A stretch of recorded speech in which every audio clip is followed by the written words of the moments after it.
counting. Looking forward to being back in Ames, maybe about 3 months from now.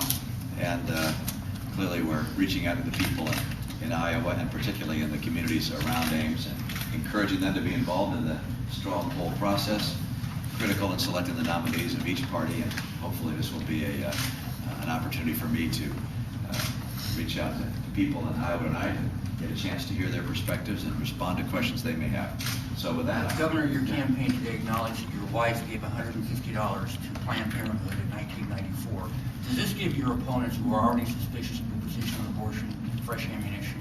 gosh, I was effectively pro-choice at that time.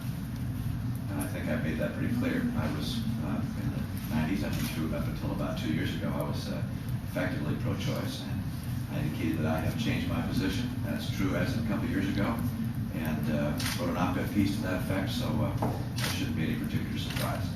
But do you anticipate it'll be used against you? You know, it's really hard for me to suggest what people will do. I'm not going to guess what other campaigns will do. Hopefully, I think I made it pretty clear that I was that I had a position that at that time said publicly I would protect a woman's right to choose. I know that there's some campaigns that want to keep reminding people of that, and that's fine. I'm happy to remind people of that. It's interesting that if you move from being pro-life to pro-choice, there's very little interest in that. I've seen it as being just the appropriate thing to do. But if you move the other direction, there's some who can't get enough of that. And in my view, the right choice is to be pro-life. It's something which I recognized about 2.5 years ago. Proud of that change. I'm not going to apologize to anybody for having become pro-life, but I was back in the 90s effectively pro-choice. What made the change? You want to hear that? What made the change? You haven't heard that? We just had a debate. I'm happy to tell you about that. Let's see. When I first ran for office, I was personally pro-life, but I wondered what should the role of government be as related to abortion, and concluded that I would protect a woman's right to choose under the law as it existed at that time. About 2.5 years ago, I can't remember the exact date, as we were debating stem cell research, and particularly that portion relating to cloning and embryo farming, I concluded that we have taken Roe v. Wade mentality to such a level that we're now talking about cloning, creating new lives, and that the Roe v. Wade mentality had gone too far. I wrote an op-ed piece that, in my view, it was time for states to be able to make their own choice in this regard, and that a federal pronouncement, a one-size-fits-all Roe v. Wade mentality, was not appropriate, and I was pro-life. And that's a position that's been out there now for a couple of years. But does the fact that your wife contributed, does it contradict at all? Like you were saying that you're always personally pro-life, but you wondered about the role of government. I mean, your wife contributes money. That could be taken as a contradiction.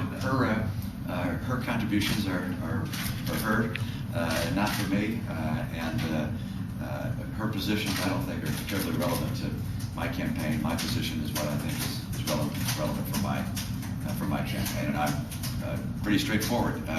I'm not trying to have it both ways here.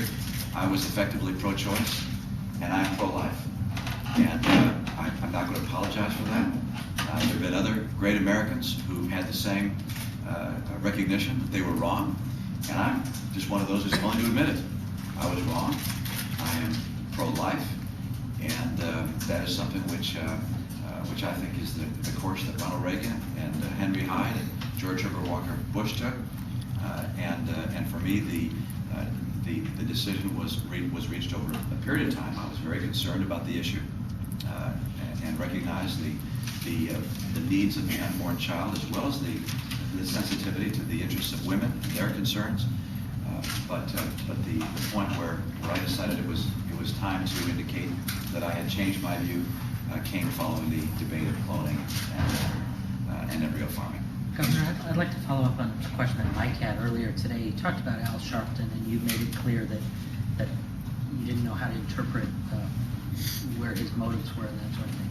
I wonder if you think that this conflict has played out in the media, if it is a conflict, if you view it as a positive to get this issue out there and dealt with now, as opposed to I mean, do you view anything positive coming out of it in terms of being able to talk about? Do I think a bigoted statement is positive? No, the discussion of it, sir. No, do I think a bigoted statement is positive? No, I do not.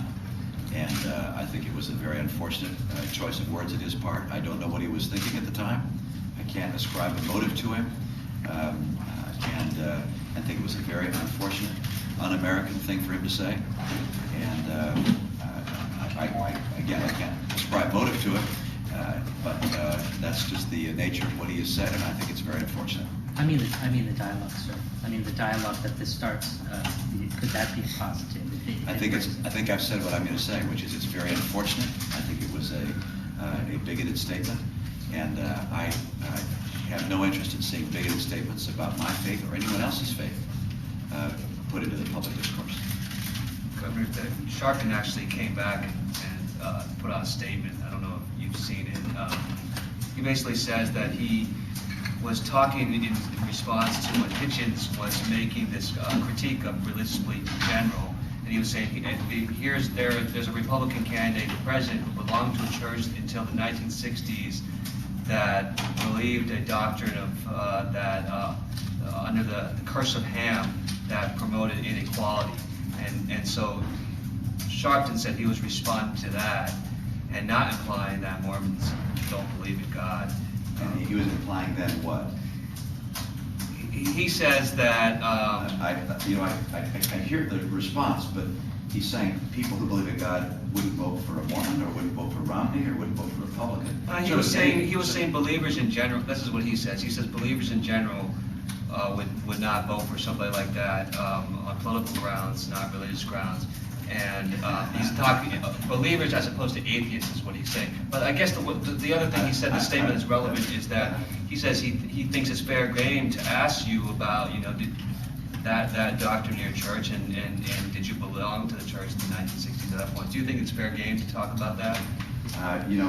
People can ask any question you'd like to talk about, but his statement was a bigoted statement. It was unfortunate for him to say it. He is. I hear the explanation you describe. I haven't heard his exact words, so I can't respond exactly to his words, but his comment, the words he used were bigoted and wrong. If that's not what he meant to say, then he should say what he meant to say. What was the language he wanted to express? But it was wrong, and bigotry has no place in America. And if someone else mischaracterized the views of my faith or myself, that's something else entirely. But the statement of the nature he made just doesn't have a place in the political or religious sphere, in my own view. Do questions of your faith seem to be fairly constant questions of your faith, take away from your ability to tell Americans why you're running for president, why you should be the nominee?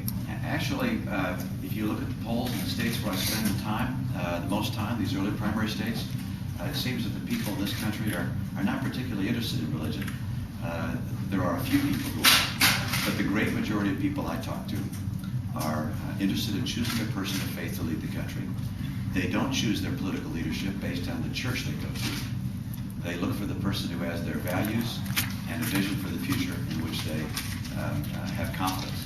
And I hear that time and again, and the fact that I'm getting great support in some of the early primary states like Iowa, New Hampshire, and the new poll from Michigan today, I think is pretty clear evidence that people are tired of divisiveness over religion. Frankly, it's people in other parts of the world, some of them who are fighting, that divide over religion. Americans unite over religion and over the right of people to believe as they choose. And the tenet in our Constitution that we shall not apply a religious test for qualification to office in the United States is something I believe the great majority of Americans subscribe to. But apparently the comment made by Reverend Sharpton is not consistent with that. And I think that's very unfortunate.